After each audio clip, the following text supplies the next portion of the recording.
Hello and welcome back to Season 2, Episode 11 of Leave Me Alone, the podcast for people who love their families but sometimes feel like the best thing for their mental health is staying inside their own four walls and avoiding the general public. This is the place where we talk about parenting, life, relationships, and the small everyday situations that slowly push us closer and closer to wanting a quiet life with minimal human interaction. And honestly, this week has just confirmed something for me. I really don't enjoy leaving the house because this week has been a week. Again, not a dramatic week, nothing life-changing, just one of those weeks where you have to leave the house slightly more than usual, and it reminds you exactly why you normally don't. So first of all, we went to see Machine Gun Kelly at the Co-op Arena. And to be fair, the actual gig itself was amazing. The atmosphere was brilliant. The performance was great. Genuinely, a really good night in terms of the show. But the organisation of the venue, honestly, absolute chaos. We'd booked the upgraded backstage pass thing, which included early entry at 5:30pm. And in my mind, early entry means you arrive, stroll in calmly, maybe grab a drink, maybe even feel slightly smug about not having to queue with everyone else. Except it was so busy that by the time we actually got inside, we might as well have just gone general entry. So immediately, you're thinking, right, what exactly did we pay extra for here? Then the food situation. The information said there would be multiple food options. Multiple. A range. What was available?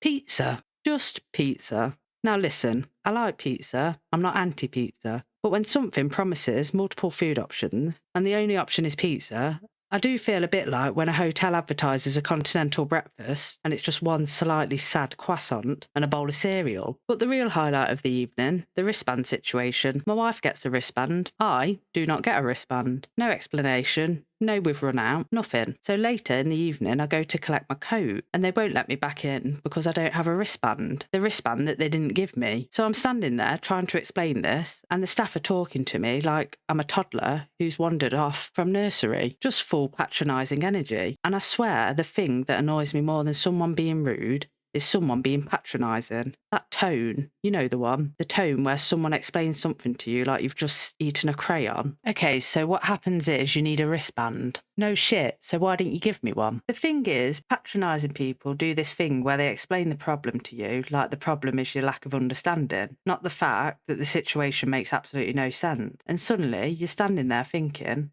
am I going mad? Or are you pretending this is normal? And then they do that calm voice. Right, let's just calm down. I was calm. I was completely calm until you started speaking to me like I'm a 5-year-old and trying to return a toy without a receipt. And another phase that absolutely sends me over the edge is when someone says they're disappointed in you. Not angry, not annoyed, disappointed. Why are you talking to me like you're my head teacher? That phrase immediately puts you back in year 7. I'm not angry, I'm just disappointed. Excuse me, who appointed you the emotional supervisor of my life? Because unless you raised me, pay my bills, I'm not entirely sure why you're disappointed. It's such a patronising phrase. It's like someone positioning themselves morally above you, shaking their head like a disappointed parent in a BBC drama. And half the time, the people saying it are the last people who should be handing out disappointment. You're disappointed in me? That's interesting. Because if we're handing out feedback, I've actually got a list. That phrase is designed to shut you down. If someone says they're angry, fine. You have a conversation. If someone says they're annoyed, fair enough. But I'm disappointed in you basically means I've decided I'm the mature one in this situation and you're the naughty child. And the second someone speaks to me like that, any chance of me responding maturely disappears immediately, because now I'm not even focused on the original issue anymore. Now I'm just thinking, who do you think you are? And why are you talking to me like I've just failed my GCSEs? Anyway, that was the wristband situation. The manager also didn't care at all, which is always reassuring when you're already annoyed. Just pure, I'm waiting to finish my shift kind of energy. So yes, I did end up kicking off slightly. Not proud of it, but also slightly proud of it. But honestly, the whole week has been full of people like that. Just dickheads. And I've realised the problem. I left my house too many times this week. That's what happened. I can cope with small trip, little controlled outings, pop to Tesco, quick errand, in and out, minimal human interaction.